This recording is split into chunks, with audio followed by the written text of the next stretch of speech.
Bonjour à toutes et à tous et bienvenue sur Bref Réel. Aujourd'hui c'est le retour des vacances, le retour des grandes vacances. Ça fait un moment que j'ai pas fait de vidéo, mais je voulais pas parler du mercato avant la fin du mercato. Ça je vais évoquer après. Je vais pas faire rentrer dans tout ce qui est Mbaflix et tout parce que bon, il y en a plein d'autres qui le font. Moi c'est pas ma tasse de thé. Je tiens à vraiment voir le déroulé de façon extérieure et après donner mon avis une fois que ce sera fini, une fois qu'on n'en parlera plus, s'il a prolongé ou pas, peu importe ce qui va se passer. Peu importe, ce n'est pas le sujet de la vidéo, même si j'aurais pu faire une vidéo aussi sur la victoire en match de préparation Real Madrid contre Milan. C'est vrai que ce match-là, c'était un classico, c'était vraiment un match extraordinaire, vraiment super. On a vu évoluer les jeunes et tout, on a fait une remontada en étant mené 2-0. On a marqué avec 2 fois par Valverde, qui a vraiment été génial. C'est vraiment un grand joueur. Et Vini pour clôturer le match et obtenir la victoire. Donc c'est vrai que je peux parler de ça. Je vais attendre un peu, je vais pas faire tous les matchs de préparation, voilà, je réagis au compte-gouttes, mais je voulais aussi évoquer avec vous le sujet de Florentino Pérez. Parce que c'est vrai que ce monsieur-là, en fait, plus j'y réfléchis, plus je me dis, c'est la classe d'avoir un président comme ça, c'est la classe d'avoir un président aussi bon. Je pense qu'on ne peut pas avoir meilleur président dans le football ou autre, parce que en vrai, il est tellement bon dans ce qu'il fait, il est tellement sage, il apprend de chaque chose, de chaque transfert, de chaque mercato, de chaque sujet. Il réfléchit bien, il est posé, il est calme et il se précipite pas. Il y a vraiment tout un côté réflexion dans son approche de faire les choses. C'est vraiment extraordinaire. Je pense que ce monsieur, c'est une bible, c'est une bible.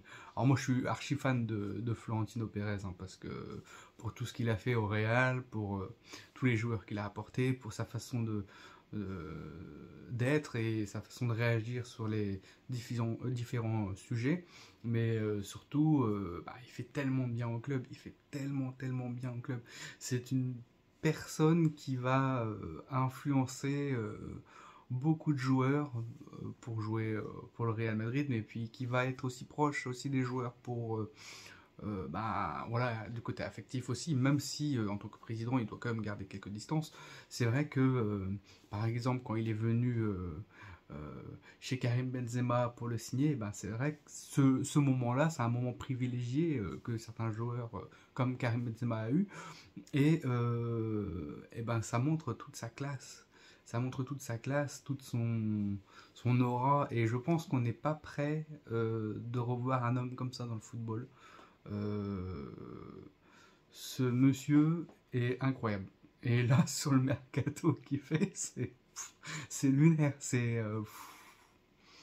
Je sais pas comment il arrive à rester calme alors que tous les partis sont en train de s'enflammer et tout.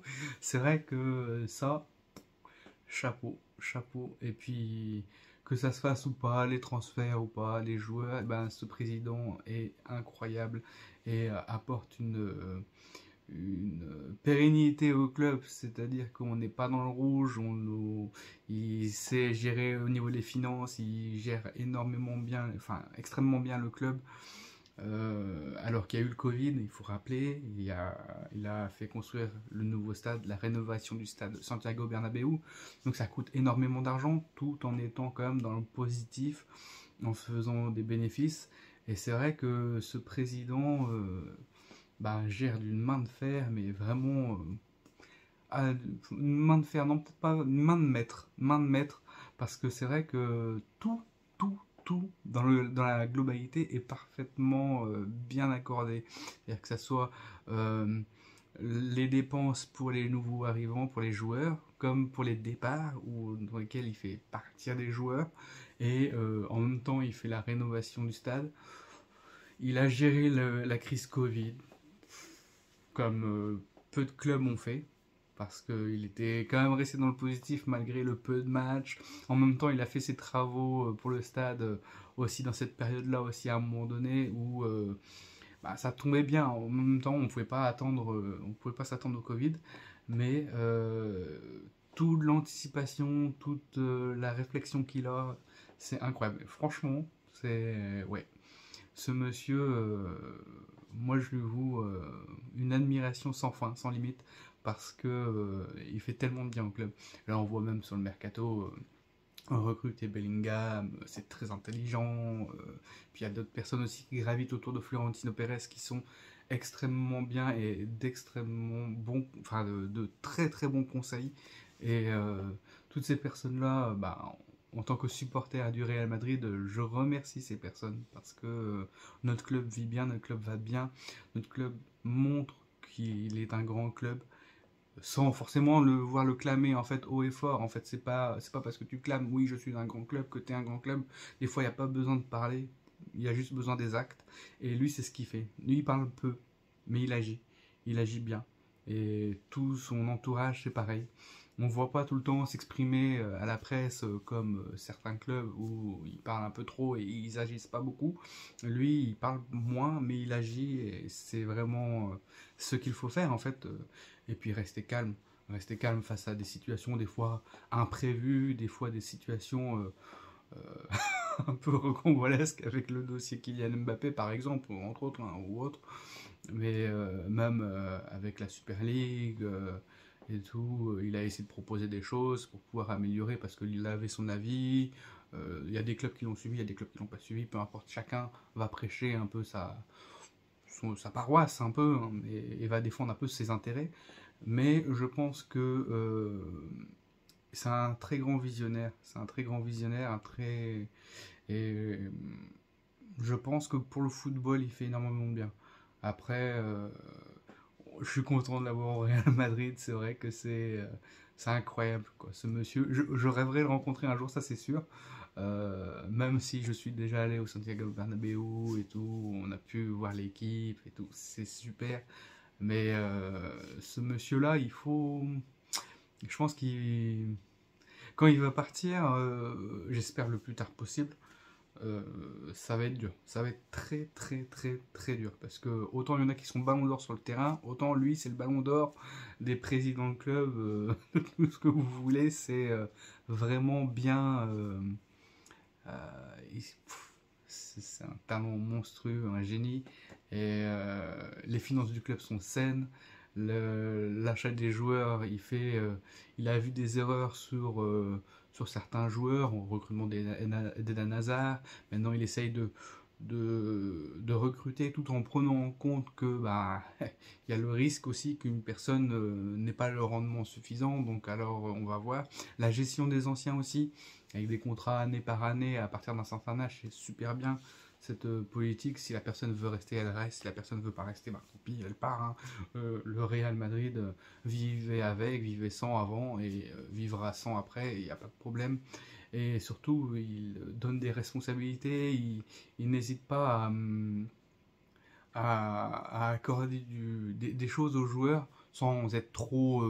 voilà. Mais par exemple, donner le numéro 7 à Vinicius, alors c'est peut-être un symbolique comme ça, mais ça reste un geste qui est touchant pour le joueur, le joueur se sent aimé. C'est pas grand chose, mais peut-être que pour le joueur c'est beaucoup.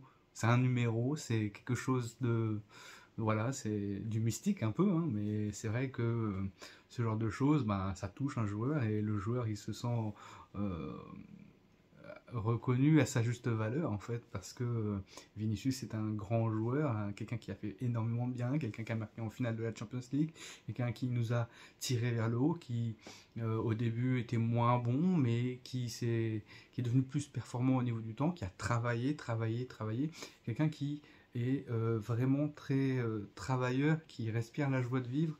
Et ça impacte le groupe quand on voit Vinicius, Fede Valverde, quand on voit Camavinga et tout. Bah, c'est vrai que le groupe vit bien et on le sent bien. Florentino Pérez, il sait bien accorder, il voit tout ça et il sait bien accorder sa confiance aux bons joueurs, à dire voilà, écoute, bah, il sait les joueurs qui font vivre le groupe dans l'esprit positif, qui ramènent de la joie, même Lucas Vazquez, hein, moi je trouve que c'est un joueur qui respire aussi la joie. Après, je le connais pas personnellement, mais de ce que je vois, il y a une bonne entente avec Bellingham. Euh, Modric, c'est incroyable. Et puis accorder à Nacho aussi le rôle de capitaine, parce que Nacho, mais elle a tellement fait de sacrifices, il n'a pas été tout le temps titulaire, il en a bavé, il a rendu d'énormes services au club. Donc c'est vrai que c'est le juste retour des choses aussi, de se dire, ben, ce joueur-là mérite aussi quelque chose. Euh, ok, d'accord, ça marche pas sur l'aspect salaire, mais on peut marcher sur la symbolique. Capitaine, oui, c'est vrai que toi, tu tiens bien les rênes en défense, tu as de l'impact au niveau de tes discours à l'équipe, parce que oui, tu as de l'expérience, tu as été depuis longtemps dans le club.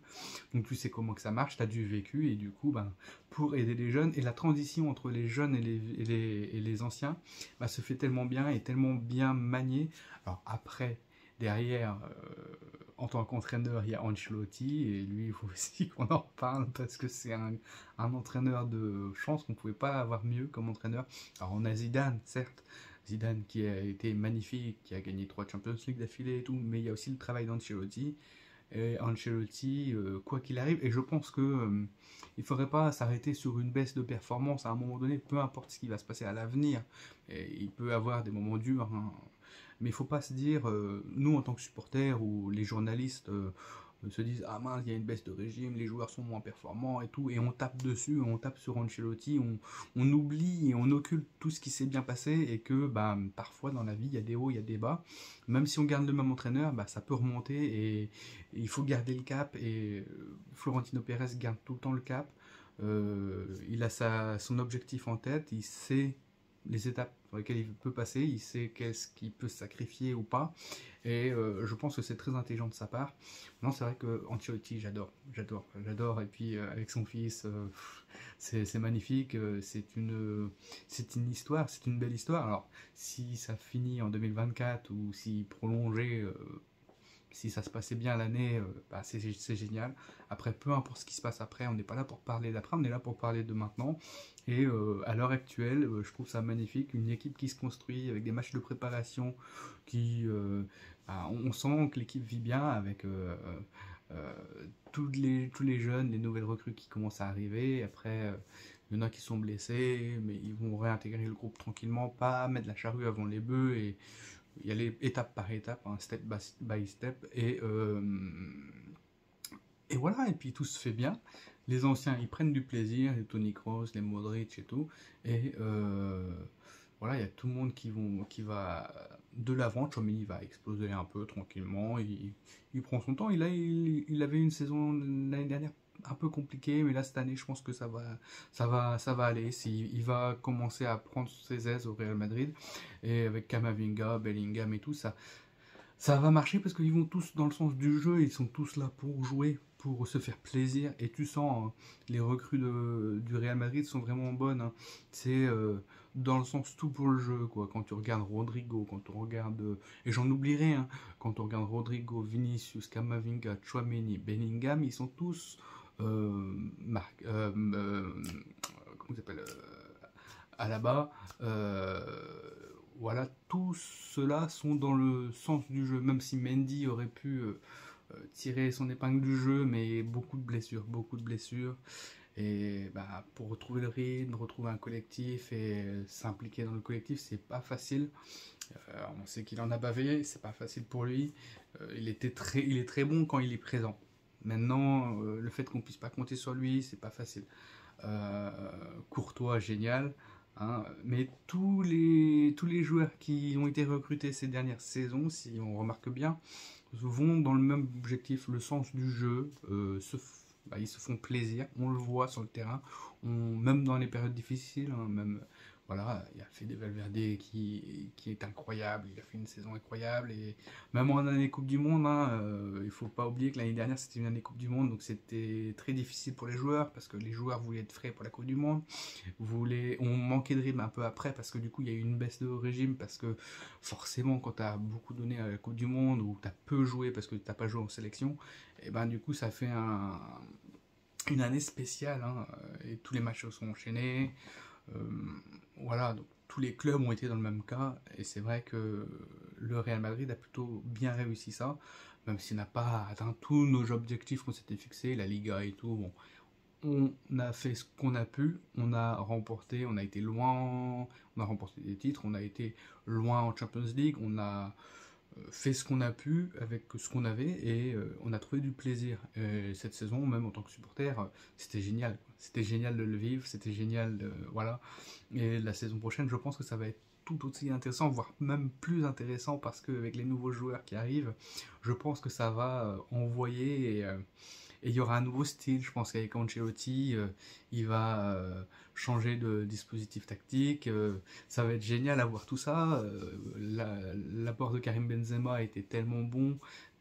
Une équipe sans Karim Benzema, on voyait l'année dernière, c'était un peu moins bien, mais l'année dernière, il a été pas mal blessé, donc du coup, on a essayé de faire ça, on a essayé de bricoler avec Kamavinga et tout, mais là, maintenant, on a l'effectif suffisant pour pouvoir bien gérer ça, et on a les joueurs qui ont envie de jouer. Alors, certes, peut-être qu'il y aura de nouveaux arrivants au Real Madrid dans les prochaines heures ou prochaines semaines. Ça, on verra bien. Mais en tout cas, on le vit bien, c'est très bien. Ancelotti vit bien avec son groupe pour pour la préparation. Et notre maestro à la baguette, hein, Florentino Pérez, franchement, lui, ah là là. Mais franchement, ce monsieur-là, il est vraiment très très très fort et puis il est calme quoi. C'est vrai que face à tout ce qui se passe, à rester calme en disant oh, certes c'est une stratégie peut-être, hein, mais il faut savoir garder son sang-froid et il est vraiment très fort dans les affaires, dans le machin. Et bah, c'est son domaine, hein, il excelle dans ce qu'il fait et il n'y a pas mieux en fait. En tant que président, il n'y a pas mieux euh, et du coup, bah, c'est vraiment très chouette, quoi. C'est cool parce que moi, je vois le Real Madrid en tant que fan, en tant que supporter. Moi, j'ai des étincelles dans les yeux dès que je vois ça, dès que je les vois à la télé, dès que je vois comment ils font, les mouvements qu'ils font au niveau des mercatos, au niveau de la réflexion qu'il y a derrière. Quand j'analyse un peu, moi, de mon côté, je me dis, à chaud, il y a une réflexion et à froid, tu te dis, ah, en fait, il y a peut-être. C'était peut-être plus réfléchi que ça et il faut pas être tout forcément dans le nez dans le guidon, il faut peut-être s'extirper un peu pour pouvoir prendre du recul et ces personnes-là ont cette capacité à pouvoir prendre du recul directement même dans le nez dans le guidon et c'est extraordinaire quoi, c'est incroyable. Donc voilà, c'est tout ce que je voulais dire, c'est une vidéo assez longue mais c'est pour la reprise, c'est sympa. Allez, Siou